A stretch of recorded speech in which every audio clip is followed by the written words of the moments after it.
Was it Zack Snyder's purpose to kind of play a joke on people by having you both play Thomas and Martha Wayne, or was it like your suggestion or something like that at that point?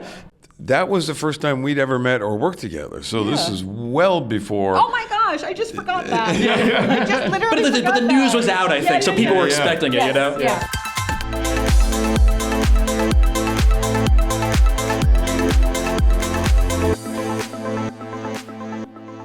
I think what's interesting, especially for Maggie in season 2, is that even though you've had those scenes previously, you get to spend more time with Herschel than ever, this version of it. Is there something that helps get all those emotions out, having that character there with you? I think having Logan there with me, you know, he's just like... Such a good actor. He's a legend, that guy. He's just... It's the apocalypse. There's these things that kids would have been through in real life, and somehow we found a young guy in his life who's just got such a deep well of...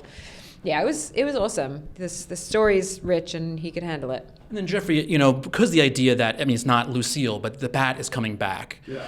And obviously I don't feel you need to, and I'm glad that you don't kind of outwardly show this, but it's almost as if he's like a junkie, and that's going to bring on this old idea of who he could be. Yes. Is that kind of how you go into it yourself? Yeah, and I think that was the whole idea Jelko's character, the Croat, has in giving me that bat, that it's going to bring back the Negan of old, the showman of Negan. And I think that Negan is kind of fighting that. He spent a lot of time in the last few years trying to lose that part of him, especially around Maggie. And now here he's back with not only Lucille, but his leather coat and the whole deal. And we've seen that scene in episode 4 where she looks at him like, I feel... I'm going to jump off with kind of, I guess, the obvious question. And Gaius, for you, you know, because you were in the first season, but you were joining on at that point something that was historical for a lot of people. And then Dasha's Kim is joining on more so. Is there a sense of having a different type of preparation when you're coming into something that has such a long history? Yeah, I mean, I had friends who were like super fanatic Walking Dead fans, and honestly, I didn't really see much of it before I was cast in it. And then I got cast in the show, and I was like, oh gosh, I better go and watch. And so I actually went back and watched the whole original series and, you know, fell in love with it. Yeah, I felt like there was so much that the show had already done, and I think bringing it now out of, you know, the South or out of Georgia and then bringing it into New York was just such a great opportunity. And something I really enjoyed, like myself, like I was born in New York and raised in this area. And so it was just really cool to be a part of bringing the franchise here. I think we have biases as viewers sometimes. Oh, this is like a, you know, zombie show, whatever it is. Yeah. And I think that when I first started watching the show and realizing that it was just more than just zombies, walkers, and an apocalypse. There's relationships with, there's a lot of other intentions along the way, and a lot of purging and letting go, because once you're gone forever. You know what I mean? And even if it's like, you know, it can be your partner, it can be your child, and you still have that hope, like, no, maybe there's an antidote, maybe no, and it's just accepting that. And so me walking into this world that was very established at first, I was really excited because I am a fan of the franchise, but also being able to portray this role as Narvaez was exciting for me. Developing her, where she comes from, where she's headed, and being able to, you know, have the scenes with Gaius and with Kim was also important because they help you establish the story and bring it to life so that the audience could connect with it.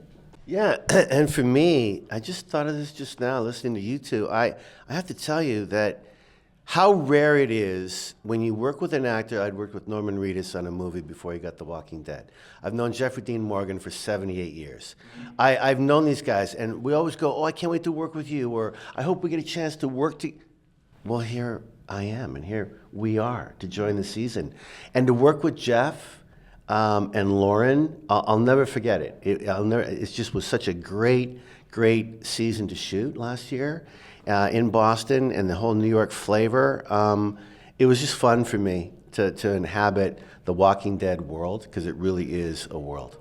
Are there parts of you that, because again, you're so entrenched in this for a while now, that you feel like you're almost desensitized to the more grotesque nature of the show, and that's helpful? Or maybe it's the opposite, something where you kind of like need to still feel that oh my God, this is dangerous. I mean, sometimes I feel like even sometimes there would be storyline ideas, and you just remember that, like, I don't know. Sometimes there's storyline ideas for things that Negan might do or things that Maggie might do. And sometimes they're really cool Negan things. And we're like, but if we're trying to bring these two eventually closer together, that would be too much. And for the characters. And then outside of that, there's like, I don't know if there's desensitization or there's just like... I feel like probably. I mean, we're a good 12, 14, 15 years into this apocalypse, and I don't think seeing a zombie now isn't a big fear factor, You throw in something like, the King zombie from last year. Every once in a while we get to see something that we've never seen before that is super cool, and I imagine would elicit some kind of different reaction. But I think at a certain point you become desensitized to a lot of it, which is why changing locations for us to Manhattan changes the game, because I think that's a world that these two don't know, and the horror of that and what an urban landscape brings with the zombie world and the people is different than we had in the woods.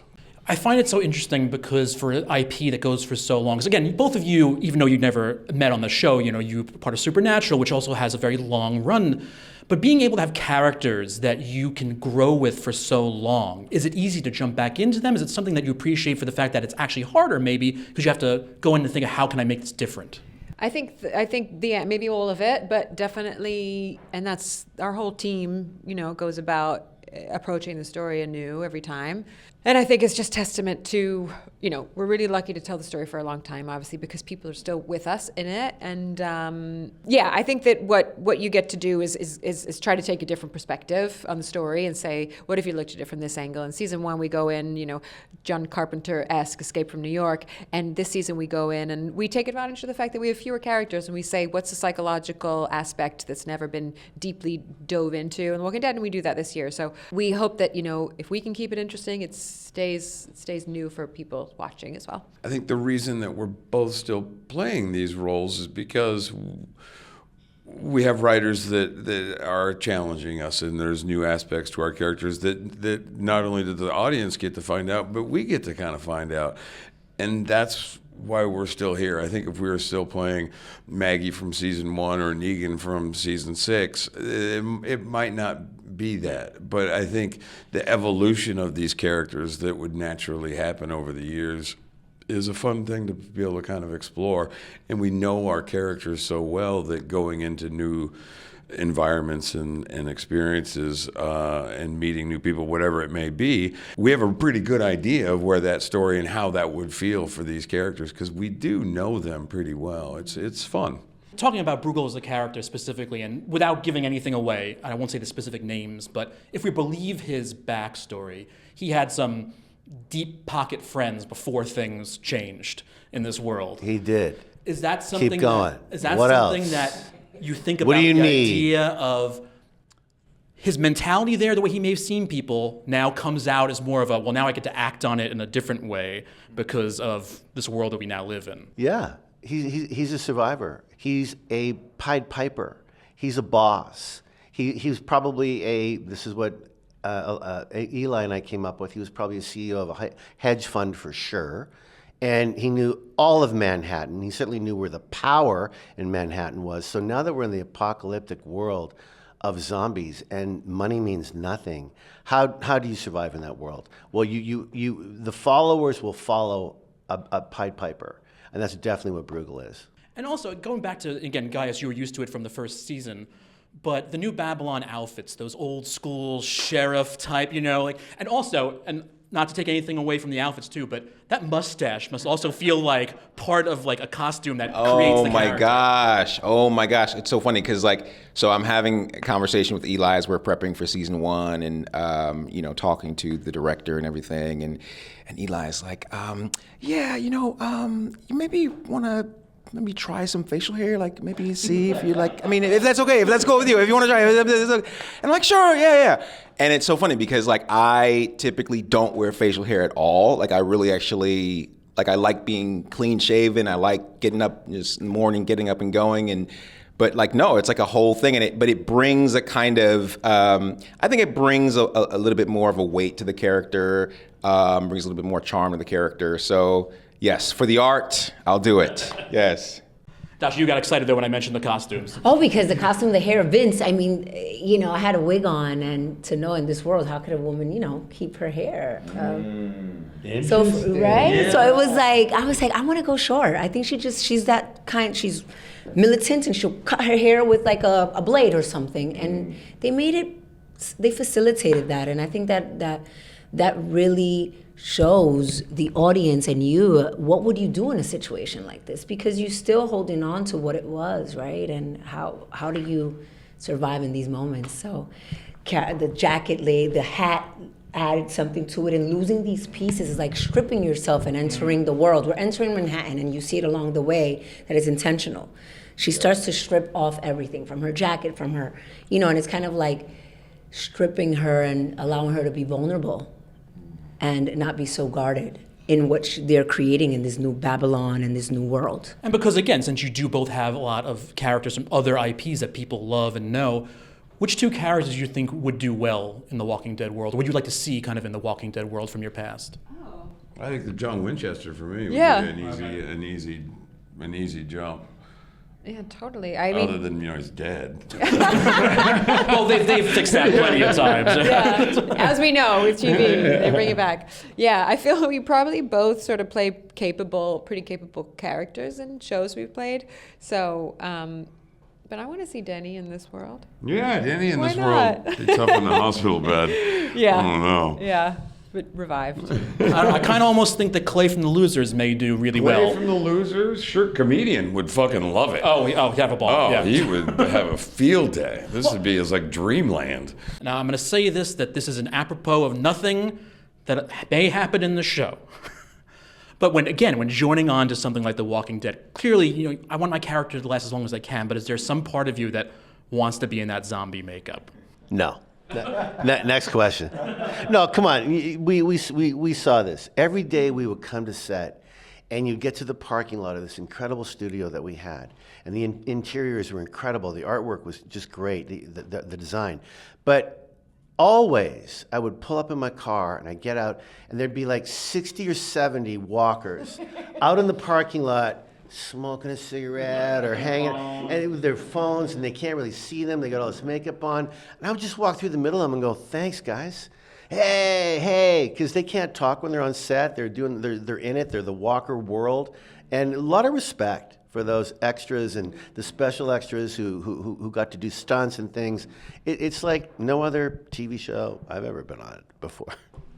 To wrap things up, because we're going to have to let you go in a few seconds, and not to just kind of go back onto Bruegel in general, but I got to ask, because that first scene we do get to see you is that kind of battle arena, and it's like very Warriors. Is there something that kind of takes you almost out of the Walking Dead world a little bit because it reminds you of something else, let's say? Wow, great question. It was kind of Warriors, that first scene. I had no dialogue in that first episode. I remember just coming on set, and Mikey, our director, was just brilliant, and meeting the other two gang leaders and all the walkers and the fights and the cameras. It was late at night. It was 3, 4, 5 o'clock in the morning. And there's Jeffrey and Croat over there doing their thing. And so I really was in a Warriors world. And again, it's all visual. And you talked about this earlier today, Dascha, about how we can do a lot as actors with our eyes. We don't have to have dialogue. You don't have to have lines. And thank goodness for Mikey to put the cameras around where they could see maybe what Bruegel's thinking. Or maybe, like, I added this in one of the shots, and they kept it where you owe me money. You owe me a lot of money for that. You owe me more wardrobe. You owe, because my walker just beat your walker, so I need some of this. And so, yeah, it was a bit Warriors feeling. Really good point. I'm sure this has been brought up in the past, but I don't think I've ever looked it up myself. Was it Zack Snyder's purpose to kind of play a joke on people by having you both play Thomas and Martha Wayne, or was it like your suggestion or something like that at that point? That was the first time we'd ever met or worked together. So this is well before. Oh my gosh, I just forgot that. I just literally But the news was out, I think, so people were expecting it, you know? Yeah. So I don't think, the idea was, truthfully, that Zach was going to do more movies, and that I think that there was a time when Flashpoint Batman would have seen these two characters in a much bigger role. We never got a chance to do that, unfortunately. But it was the first time that Lauren and I met. I remember meeting her for the first time, and she had just started The Walking Dead, and I was a huge fan. So I remember peppering her with a lot of questions about The Walking Dead. But no, I think Zach just luckily just put us together. I don't know why or how, other than maybe thinking into the future what could happen. I think you'd have to ask Gimple, because maybe more of the joke is him casting us opposite each other. Yeah. Well, thank you so much both for your time. It's been wonderful. Congratulations again. Thank you so much. Eeny, meeny, miny, moe.